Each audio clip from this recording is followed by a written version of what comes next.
पुरानी यादों को समेटे किसी भी देश की पहचान उसके संस्कृति से ही होती है। भारत संस्कृति का ऐसे भी देश है जो अपने गौरवशाली अतीत के बारे में बताता है। और सबसे बड़ी खुशी की बात यह है कि हमारा Bharat UNESCO world heritage site यानी कि विश्व धरोहर स्थल के सुपर 40 क्लब में शामिल हो गया है। दरअसल भारत के दो धरोहर तेलंगाना के रमप्पा मंदिर और गुजरात के धोलावीरा को यूनेस्को की विश्व धरोहर स्थल की लिस्ट में शामिल किया गया है, जिससे यूनेस्को की ओर से भारत की वर्ल्ड हेरिटेज साइट 38 से बढ़कर 40 हो गई है। अब सवाल ये है कि आखिर यूनेस्को ने क्यों इस मंदिर और इस खंडर को विरासत की सूची में शामिल किया है। ऐसे भी क्या खास बात है इनमें, तो आइए चलते हैं और इस वीडियो के माध्यम से हम इन रहस्यमय धरोहर के खासियत, बनावट से विकास और फिर उसके पतन की कहानी जानते हैं। तेलंगाना के पालमेट में स्थित मशहूर रमप्पा मंदिर, जिसे रुद्रेश्वर मंदिर के नाम से भी जाना जाता है, को यूनेस्को के विश्व धरोहर स्थलों की सूची में शामिल कर लिया गया है। यह मंदिर अपने साथ बहुत सारा रहस्य लिए हुए है। 800 साल पहले बना यह मंदिर अपने आप में समेटे पत्थरों का एक खूबसूरत ढांचा है। मंदिर के गर्भगृह में रुद्रावतार शिव विराजित है, तो इसलिए इसे रुद्रेश्वर मंदिर भी कहा जाता है। भगवान शिव को समर्पित इस मंदिर के देवता रामलिंगेश्वर स्वामी हैं। आपको बता दें कि मंदिर को रमप्पा मंदिर कहने के पीछे भी एक कहानी है।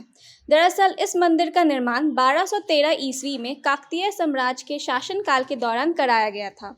यह मंदिर रेचारला रुद्र ने बनवाया था, जो काकतीय राजा गणपति देव के एक सेनापति थे। काकतीय राजा गणपति देव और सेनापति की इच्छा थी कि भगवान रुद्र का यह मंदिर ऐसा हो जो कि राज्य की रक्षा का संकल्प बने और सदियों तक इसकी मजबूती यूं ही बुलंद रहे। इस इच्छा को पूरा करने के लिए मुनादी हुई, कई शिल्पी आए, कई योजनाएं लाए गए और कोई परिणाम तक नहीं पहुंच पाया। फिर एक दिन दरबार में पहुंचे शिल्पी रमप्पा। उन्होंने सेनापति को मंदिर निर्माण का भरोसा जताया। रमप्पा शिल्पी ने लगातार 40 साल तक इस मंदिर का निर्माण किया।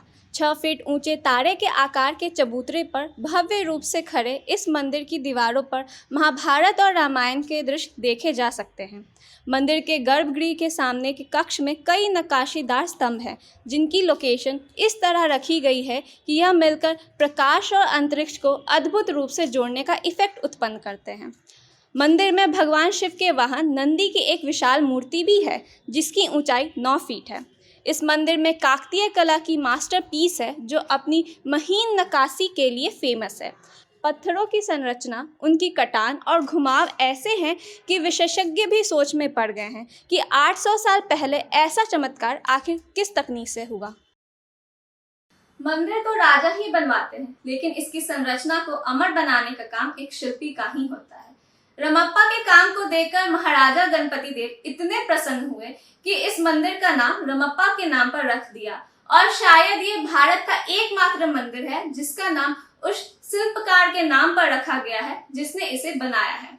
इस मंदिर की भव्यता दूर दूर तक फैली थी। अपनी यात्रा के दौरान जब इटालियन यात्री मार्को पोलो यहाँ आए तो वो इस मंदिर की बनावट और भव्यता को देखकर मंत्रमुग्ध हो गए और उन्होंने इस मंदिर को मंदिरों की आकाशगंगा का सबसे चमकीला तारा कहा। सबसे हैरान करने वाली बात यह है कि यह मंदिर इतना पुराना है, फिर भी कई आपदाओं के बाद इस मंदिर को कोई खास नुकसान नहीं पहुंचा है, जबकि इसके बाद में बने मंदिर खंडर हो चुके हैं। मंदिर की मुख्य संरचना का निर्माण तो लाल बलुआ पत्थर से किया गया है, लेकिन बाहर के स्तंभों को लोहे, मैग्नीशियम और सिलिका से समृद्ध काले बेसाल्ट के बड़े पत्थरों से बनाया गया है। जब इस मंदिर की जांच की गई तो सामने आया कि यह मंदिर वाकई अपने उम्र के हिसाब से बहुत मजबूत है। जब विशेषज्ञ ने इस मंदिर के पत्थर के एक टुकड़े को काटा तो पाया कि पत्थर वजन में बहुत हल्का है। उन्होंने पत्थर के उस टुकड़े को पानी में डाला तो वह टुकड़ा पानी में तैरने लगा। तब जाके मंदिर की मजबूती के रहस्य का पता लगा कि और सारे मंदिर तो अपने पत्थरों के वजन की वजह से टूट गए थे, पर रमप्पा मंदिर के पत्थरों में तो वजन बहुत कम है और इस वजह से यह मंदिर टूटता नहीं। इस रमप्पा मंदिर के अलावा भारत के एक और धरोहर को सम्मान मिला है। दरअसल गुजरात के बहुत प्राचीन शहर धोलावीरा का नाम भी इस विश्व धरोहर स्थल में जुड़ गया है। इसे हड़प्पा काल के 5 बड़े शहरों में से एक माना जाता है। खूबसूरती की मिसाल इस धरोहर में हड़प्पा सभ्यता के अवशेष पाए गए हैं। सिंधु घाटी सभ्यता के 5 बड़े शहरों में से एक धोलावीरा भुज से करीब 250 किलोमीटर की दूरी पर है। 1968 में खोजी गई यह जगह अपनी खास विशेषताओं के कारण अलग है। दीवार से घिरे इस शहर के पश्चिमी हिस्से में एक कब्रिस्तान स्थित है। कहा जाता है कि यह शहर करीब 1500 सालों तक फला फूला है। यह स्थल कच्छ के रण में स्थित नमक के विशाल मैदानों से घिरा है। दक्षिण एशिया के प्राचीन शहरों में शामिल धोलावीरा सबसे अद्भुत और अच्छी तरह से संरक्षित शहरी बस्तियों में से एक है। हड़प्पा संस्कृति के इस नगर की खुदाई में 7 सांस्कृतिक चरणों का पता चला है, जो सिंधु घाटी सभ्यता के विकास और विनाश की गवाही देते हैं। यह ऐतिहासिक स्थान लगभग 5000 साल पहले विश्व का प्राचीन और व्यस्त महानगर था। 120 एकड़ में फैला यह शहर 5000 साल पुराना था, यानी कि इजिप्ट के ग्रेट पिरामिड से भी पुराना। धोलावीरा की खुदाई शुरू हुई 1990 में। काम बड़ी मेहनत का था। कई सालों के खुदाई के बाद बेशकीमती चीज़ें मिली, लेकिन एक दिन कुछ चमत्कार सा लगा। जमीन से बाहर निकलता सफ़ेद पत्थर नज़र आया। ऐसा लग रहा था कि ये कोई साइन है जो कि किसी प्राचीन भाषा में लिखा हुआ है। ऐसी कोई चीज़ पहले कभी नहीं मिली थी। एक के बाद एक कुल 10 प्रतीक पाए गए जो कि किसी साइन बोर्ड से लग रहे थे। सबसे चौंकाने वाली बात यह है कि ये साइन बोर्ड शहर के गेट के बेस के पास मिले थे, जो कि ऐसा लगता था जैसे नगरजनों का स्वागत हो रहा हो। परंतु यह आज भी एक अनसुलझी पहेली है, क्योंकि इस साइन बोर्ड पर क्या लिखा है यह आज भी एक रहस्य है। ऐसा माना जाता है कि धोलावीरा के लोग बड़े सभ्य लोग थे। उनके पास उस जमाने में भी बड़ी डेवलप टेक्नोलॉजी थी। आप खुद सोचिए कि 3220 ईस्वी में उन्होंने जमीन के नीचे नालियां बना ली थी।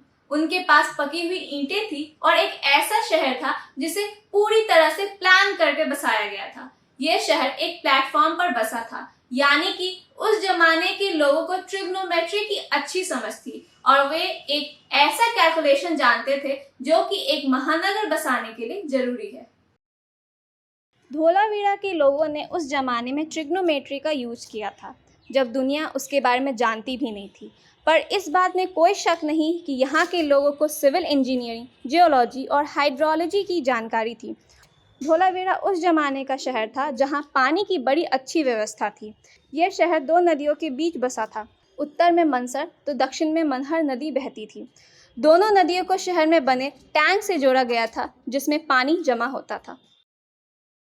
आज हम ऐसे कगार पर खड़े हैं जब पानी के कारण वर्ल्ड वॉर भी छिड़ सकता है, लेकिन धोलावीरा के लोगों ने उस समय में पानी पर अपनी पूरी पकड़ बना ली थी। वो चैनल्स, डैम्स आदि का इस्तेमाल करते थे। हम इनसे कुछ आइडिया लेकर आज उन चीजों का इस्तेमाल कर पानी को नियंत्रण में कर सकते हैं। कोई फर्क नहीं पड़ता कि हमने कितनी प्रगति की है और हम कितनी दूर तक पहुंचने की योजना बना रहे हैं। हम अपनी संस्कृति और परंपरा को कभी नहीं भूल सकते हैं, क्योंकि यही हमारी पहचान है। ऐसे ही खबरों के लिए देखते रहें द फुल वॉल्यूम। धन्यवाद।